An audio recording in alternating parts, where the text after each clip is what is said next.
YouTube, welcome back to my channel. Today I'm going to talk about the misconception of black sororities.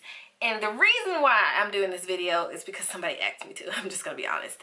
But I wanted to bring it up as a topic of discussion, mainly because it's a lot going on in social media when dealing with Divine Nine organizations. You have so many platforms out there for people to just go on and say whatever they want, Greek or not, and people will either accept it, argue with it, or just not pay attention to it.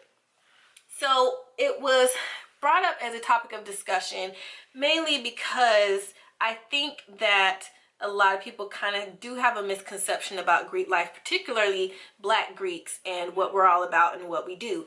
Speaking from my own personal experience, when I joined Sigma Gamma Rho, it was a whole bunch of us that joined Spring 2012 organizations. So it was a big group of us. We were all friends when we crossed, so we ended up being good friends after we crossed, or we were friends before we crossed, so we ended up being good friends after we crossed. So we did a lot of stuff together, and it was all of us.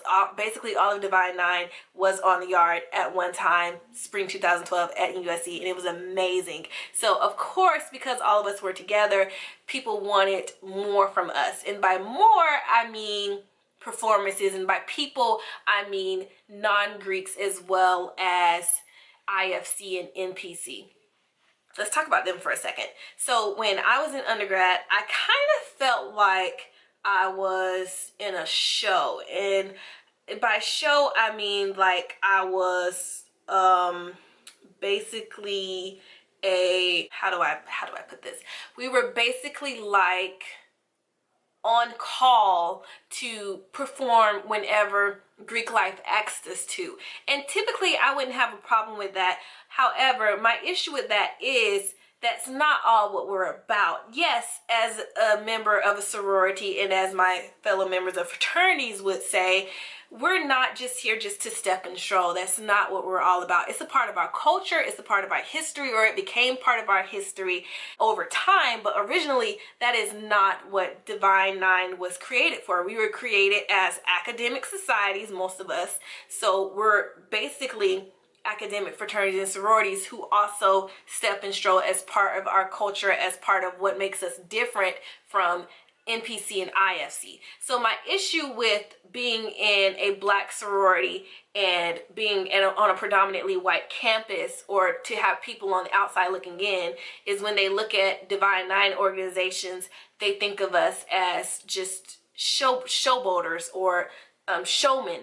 We're here to put on a show. We're here to entertain you. We're here to step and stroll and you get excited about it. That's not all what we're about. We have high standards just like everybody else. We have GPA requirements, we have community service requirements, and we have meetings and networking and all these other financial requirements that your organizations require too, be it Greek or not, be it IFC, NPC or not.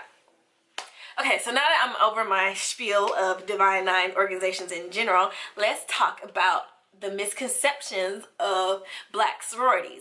So apart from people thinking that we're just here to step and stroll, people also think that we're loud and obnoxious depending on the organizations that they're familiar with. They think that we're loud, bougie, stuck up, obnoxious, earthy, and that they'll use that as a stigma, or they'll use that as a stereotype to describe us. First of all, let me say, I think every woman in every organization, be it Alpha Kappa Alpha, Delta Sigma Theta, Sigma Gamma Rho, or Zeta Phi Beta, we are educated women.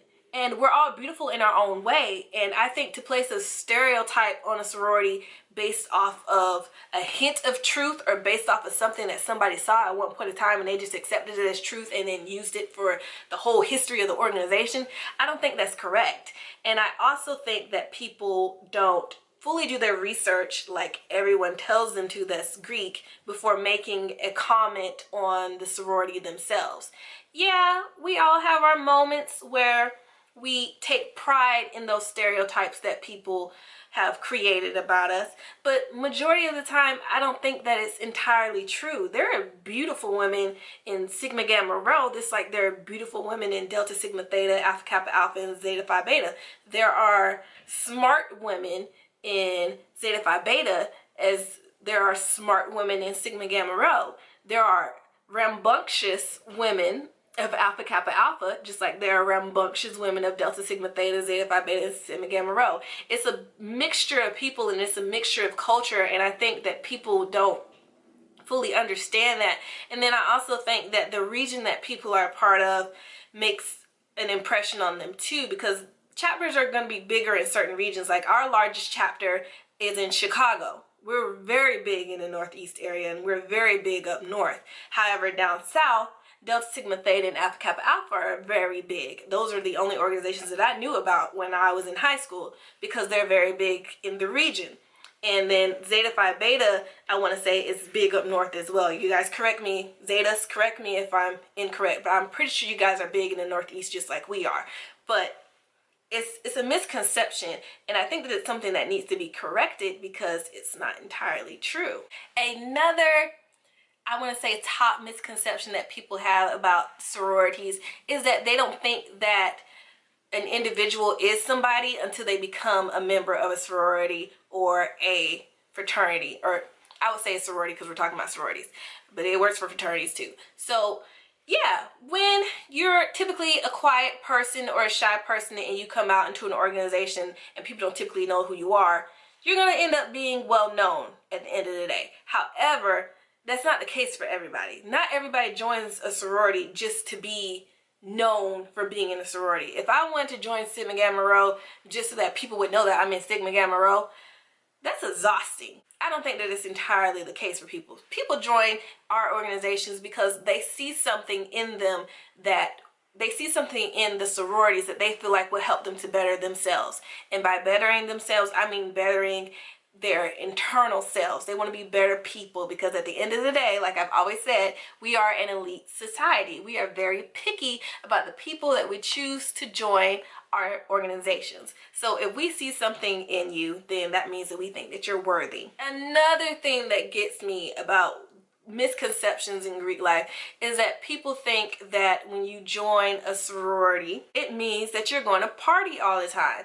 I don't know about you, but when I joined a sorority, partying was not the #1 thing on my list. Yes, we are a social organization, and being social includes going to parties, mixers, and other Greek events. However, it is not the foundation of the organization. We are here for community service. We're here for networking. We're here to make a contribution to the world. So that should be your primary focus. And if you think that that's what we're all about, you are so wrong. You couldn't be more wrong in your entire life. There are so many sororities that have strong roots to lupus foundations, to teaching people how to swim, to HIV and AIDS awareness. We are more than just parties and bar hopping and all that other stuff. Lastly, I think that when people think of Black sororities, they think that we're just playing into the stereotype. I mentioned it in the beginning a little bit, but I don't agree with that idea of Black sororities. We are here to make an impact, and that's what majority of us, if not all of us, are doing. Now, you do have some of those people that just are a little wayward. They're wayward souls. However, majority of the time, we're trying to make a name for ourselves. We're trying to make a name for our chapter. We're trying to better the community and let the world know that our sorority contributed to that. Case in point, with my sorority, we have Swim 1922 that includes people of ethnic backgrounds and teaching them how to swim. Same thing can be said for Girl Scouts. Sigma Gamma Rho was among the first to come up with the initiative with Girl Scouts. We're very into building the community and making an impact within the society. We all have our things that we're interested in that make us proud to be in the organization and also help us to build a legacy, and those legacies are continued through new members and through new chapters. But I'm done with my spiel. I'm gonna leave it alone. I just wanted to put that out there. It's not a rant, but I just wanted to put it out there that there are a lot of misconceptions about Greek life, and there are a lot of misconceptions about Black Greek life, and more specifically, I think that there are misconceptions about women in Greek life. And I just wanted to put that out there. Someone asked me to do the video, so I'm just fulfilling people's requests. If you have any comments, please feel free to put them down below. If you guys like this video, give me a thumbs up, and feel free to put your comments down there, your perspectives, anything you might want to add. I hope you guys enjoyed this video, and I'll see you guys in my next sorority discussion. Bye.